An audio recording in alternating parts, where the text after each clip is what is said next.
Hello student, welcome to our channel study point online classes. Today's topic is lines and angles. आज हम lines and angles को detail में पढ़ेंगे। अगर आपको भी कोई डाउट हो लाइंस एंड एंगल्स से रिलेटेड तो आप वीडियो पूरी देखिएगा, आपके सारे डाउट क्लियर हो जाएंगे।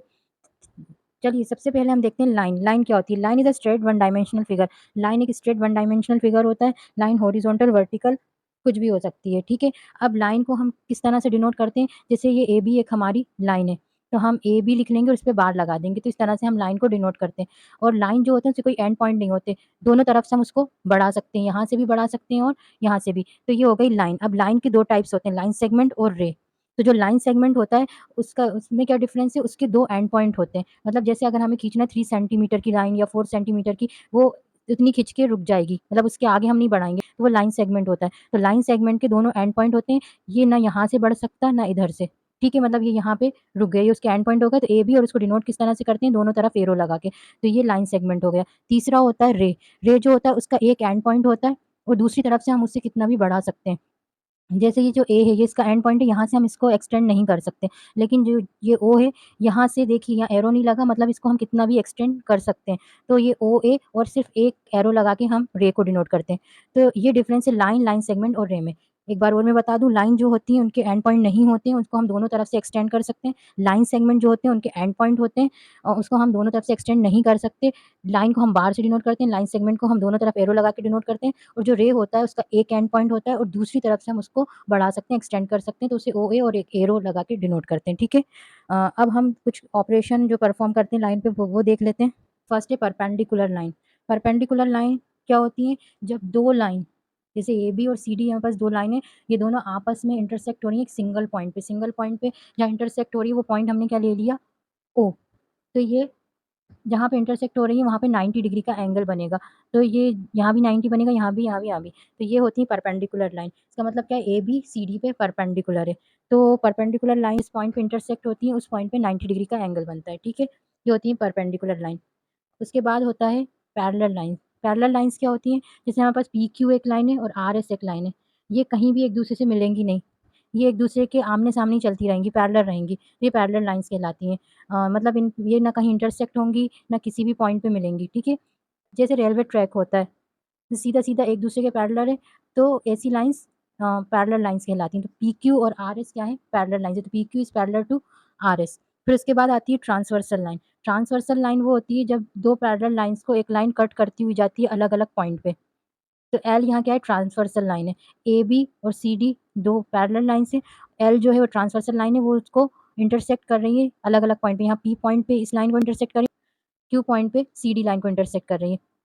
तो एल क्या हो गई? Transversal line. तो ये तीन तरह की हमने अभी लाइन देखी। अब हम एंगल्स देखते हैं। जब दो रेज मिलती हैं एक सिंगल पॉइंट पे तो वहाँ एंगल फॉर्म होता है, ठीक है। वो एंगल कहलाता है। टाइप्स ऑफ एंगल्स देख लेते हैं। टाइप्स ऑफ एंगल्स क्या है? सबसे पहले आता है एक्यूट एंगल। एक्यूट एंगल जो होता है वो 0 से 90 के बीच का एंगल होता है, मतलब greater than 0 and less than 90 degree. उसके बाद आता है राइट एंगल। राइट एंगल जो होता है वो 90 डिग्री का होता है। फिर आता है ऑब्ट्यूज एंगल। ऑब्ट्यूज एंगल जो होता है वो 90 से 180 के बीच का एंगल होता है, मतलब 90 से ग्रेटर होगा और 180 से लेस होगा, तो वो ऑब्ट्यूज एंगल कहलाता है। उसके बाद आता है स्ट्रेट एंगल। स्ट्रेट एंगल जो होता है वो 180 डिग्री का होता है। उसके बाद आता है रिफ्लेक्स एंगल। रिफ्लेक्स एंगल 180 से 360 के बीच का एंगल होता है। तो इसका मतलब क्या है? 180 से बड़ा एंगल और 360 से छोटा एंगल रिफ्लेक्स एंगल कहलाता है। और लास्ट आता है कंप्लीट एंगल। कंप्लीट एंगल जो होता है वो 360 डिग्री का होता है। अब हम देखते हैं रिलेशन बिटवीन टू एंगल्स, मतलब दो एंगल्स के बीच में क्या रिलेशन होता है। इसमें फर्स्ट है कॉम्प्लीमेंट्री एंगल। कॉम्प्लीमेंट्री एंगल्स जो होते हैं वो 90 डिग्री के होते हैं। तो जैसे हमारे पास अगर दो एंगल हैं, अगर हम उसका सम कर रहे हैं, अगर वो 90 के बराबर आ रहा है तो वो कॉम्प्लीमेंट्री एंगल हो जाएगा। उसके बाद आता है supplementary angle. Supplementary angle 180 degree का होता है। तो सप्ली दो एंगल हैं, अगर हम उनका सम कर रहे हैं और वो 180 के बराबर आ रहा है तो इसका मतलब क्या है? वो सप्लीमेंट्री एंगल है। तीसरा है लीनियर पेयर। लीनियर पेयर कैसे बनता है? जब हमारी जैसे एक स्ट्रेट लाइन है ए ओ बी, उसका एक कॉमन वर्टेक्स है, ये ओ जो है वो क्या है? कॉमन वर्टेक्स हो गया ए बी स्ट्रेट लाइन का। और दूसरा जो है ओ सी एक कॉमन रे है। तो अब जो कॉमन वर्टेक्स और कॉमन रे जब होता है तो वहाँ जो एंगल फॉर्म होते हैं वो लीनियर पेयर एंगल कहलाते हैं और उनका सम 180 डिग्री के बराबर होता है। उसके बाद आते हैं एडजेसेंट एंगल। एडजेसेंट एंगल वो एंगल होते हैं जो जिनका एक कॉमन साइड होता है और कॉमन वर्टेक्स होती है।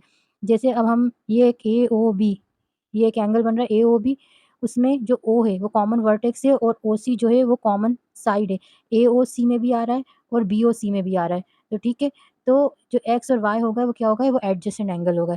तो एडजेसेंट एंगल को हम कैसे पहचानेंगे, तो एडजेसेंट एंगल जो होते हैं वो वहाँ फॉर्म होते हैं जहाँ एक कॉमन साइड होता है और कॉमन वर्टेक्स होती है, तो वहाँ जो एंगल बनेंगे वो एडजेसेंट एंगल कहलाएंगे। तो एक्स और वाई क्या हो गया, एडजेसेंट एंगल।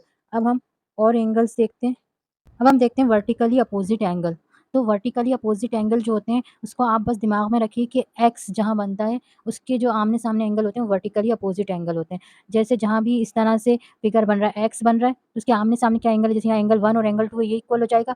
यहाँ एंगल 3 और एंगल 4 आमने-सामने, ये इक्वल हो जाएगा। तो ये वर्टिकली अपोजिट एंगल होते हैं। Angle 1 equals to angle 2 and angle 3 equals to angle 4। अब आप एक्स से याद रखिए, अब आपके पास जैसे ये फिगर है।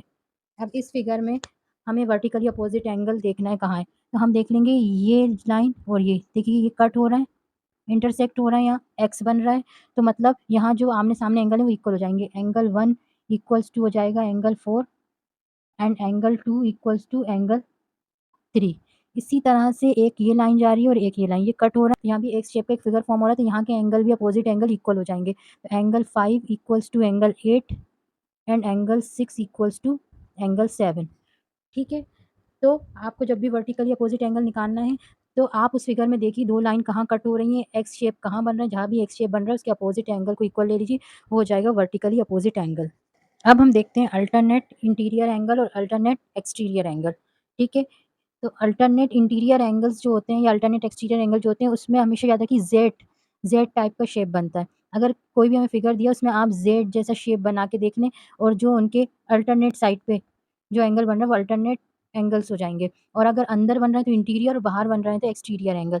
जैसे ये ज़ेड शेप बन रहा है, एंगल यहाँ बन रहा है और एक इस मतलब जो ट्रांसवर्सल लाइन होती है उसकी अल्टरनेट साइड पे बनता है, तो वो अल्टरनेट एंगल कहलाता है, ठीक है? और तो अल्टरनेट इंटीरियर एंगल में ये अंदर की तरफ बन रहा है, पैरेलल लाइन के अंदर की तरफ बन रहा है, एंगल 1 इक्वल्स टू एंगल 2, ये दोनों अल्टरनेट इंटीरियर एंगल्स हो गए।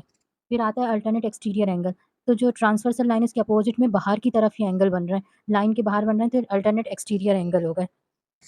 अब हम फिगर में समझते हैं।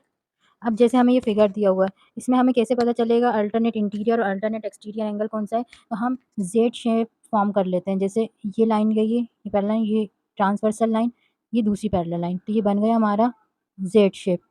अब इसके जो अंदर के एंगल हैं, इंटीरियर एंगल निकालना है, अल्टरनेट इंटीरियर एंगल निकाल रहे हैं हम, तो अंदर के एंगल क्या हो जाएँगे? Angle 3 equals to angle 6 and angle 4 and angle 5 equal हो जाएँगे। और अल्टरनेट एक्सटीरियर एंगल निकाल रहे हैं हम, तो ये ज़ेड शेप फॉर्म कर लिया हमने। अब ये जो बाहर के एंगल होंगे तो क्या बन रहा है 1 एंड 8, तो 1 equals to 8 and 2 and 7 equal हो जाएँगे, एंगल 2 इक्वल्स टू एंगल 7। तो जब भी आपको अल्टरनेट इंटीरियर एंगल या अल्टरनेट एक्सटीरियर एंगल निकालने को आ रहा है, तो आप उस फिगर में इस तरह का शेप फॉर्म कर लें, ज़ेड शेप, तो जो उसके अपोज़िट साइड के एंगल होंगे, अल्टरनेट साइड के एंगल होंगे, वो इक्वल हो जाते हैं, तो वो अल्टरनेट इंटीरियर और अल्टरनेट एक्सटीरियर एंगल कहलाते हैं। यहाँ 1645 ये अल्टरनेट इंटीरियर एंगल हो गए, 1827 ये अल्टरनेट एक्सटीरियर एंगल हो गए। अब है को-इंटीरियर एंगल्स एंड को-एक्सटीरियर एंगल्स। तो को-इंटीरियर एंगल्स को हम कॉन्सेक्यूटिव एंगल्स भी कह सकते हैं, ठीक है? तो अगर कॉन्सेक्यूटिव एंगल्स या को-इंटीरियर या को-एक्सटीरियर एंगल हैं तो ये सेम ही होता है, ठीक है? इसको हमें सी शेप से याद रखना है। अगर किसी भी फिगर में इस तरह से ये सी शेप बन रहा है तो सेम जो ट्रांसवर्सल लाइन होती है उसके जो सेम साइड के एंगल होते हैं उनका सम 180 डिग्री के बराबर हम रख सकते हैं। इसी तरह से को-एक्सटीरियर एंगल में ट्रांसवर्सल लाइन की सेम साइड का मतलब इंटीरियर है तो अंदर के एंगल हो जाएँगे, एक्सटीरियर है तो बाहर के, लेकिन ट्रांसवर्सल लाइन का साइड सेम ही रहेगा। 3 + 4 ये इसका भी सम 180 डिग्री के बराबर हो जाएगा। अब हम इस फिगर से देखते हैं, हमारे पास एक फिगर दिया हुआ है।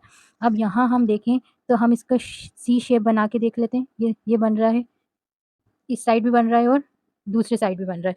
तो हमारे को-इंटीरियर एंगल्स जिनका सम 180 डिग्री के बराबर हो जाएगा, क्या हो जाएगा? Angle 3 plus angle 5 is equals to 180 degree और यहाँ angle 4 plus angle 6 is equals to 180 degree, ठीक है?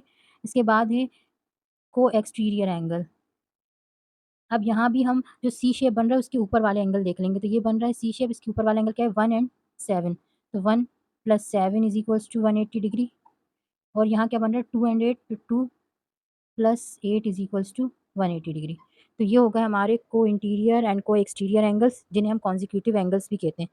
अब हम देखते हैं करस्पॉन्डिंग एंगल। करस्पॉन्डिंग एंगल्स को हमें एफ शेप से याद रखना है। मतलब जहाँ एफ बन रहा है तो उसके करस्पॉन्ड में जो एंगल होंगे, जैसे एंगल 1 और एंगल 3 इक्वल हो जाएगा, एंगल 2 और एंगल 4 इक्वल हो जाएगा, ठीक है? सेम साइड पे होना चाहिए पैरेलल लाइन्स के। ये हमारे पास एक फिगर दिया हुआ है। अब इस पे हमें करस्पॉन्डिंग एंगल निकालना है। सबसे पहले हम ये एफ शेप फॉर्म कर लेंगे, ये बन रहा है हमारा एफ शेप, ठीक है? अब इसमें करस्पॉन्डिंग एंगल्स इस कौन से हो जाएँगे? तो 2 इक्वल्स टू 6 हो जाएगा एंड 4 इक्वल्स टू 8 हो जाएगा। 2 एंड 6 हो जाएँगे करस्पॉन्डिंग एंगल, 4 एंड 8 हो जाएँगे। इसी तरह से इस साइड भी अगर हम देखें तो ये उल्टा ये एफ शेप फॉर्म हो रहा है, तो यहाँ भी हम क्या हो जाएगा 1 एंड 5 हो जाएगा इक्वल एंड 3 एंड 7 हो जाएगा इक्वल, ठीक है? तो ये हो गया हमारे करस्पॉन्डिंग एंगल्स। मैंने आपको हर एंगल के बारे में बता दिया किस तरह से आपको पहचानना है। अगर आपके पास वर्टिकली अपोज़िट एंगल निकालने को आ रहा है तो एक्स एक्स शेप बनाइए और उसके अपोज़िट में जो एंगल है वो वर्टिकली अपोज़िट एंगल हो जाएँगे, इक्वल हो जाएँगे। दूसरा है अल्टरनेट इंटीरियर और एक्सटीरियर एंगल, ज़ेड शेप बनाइए, उसके जो अल्टरनेट में जो एंगल हैं वो इक्वल हो जाएँगे। उसके बाद मैंने बताया था कोई इंटीरियर और कोई एक्सटीरियर एंगल, सी शेप बनाइए। जो सेम ट्रांसवर्सल लाइन के सेम साइड पे होंगे वो को इंटीरियर, को एक्सटीरियर या फिर कॉन्जिक्यूटिव एंगल कहलाते हैं और उनका सम 180 डिग्री के बराबर होता है। और लास्ट था हमारा कॉरेस्पॉन्डिंग एंगल, एफ शेप बना के देखिए, उस पे जो सेम साइड पे जो एंगल है वो इक्वल हो जाएँगे। ये मैंने आपको सारे एंगल्स आज डिटेल में बता दिए। उम्मीद है कि आपको सब अच्छे से समझ में आए होंगे और आपको कोई भी डाउट नहीं रहा होगा और अगर आपको फिर भी कोई डाउट है तो आप कमेंट बॉक्स में पूछ सकते हैं। मैं उस टॉपिक पे सेपरेट वीडियो बनाने की पूरी कोशिश करूँगी। इसी तरह की वीडियो पाने के लिए चैनल को ज़रूर सब्सक्राइब करें।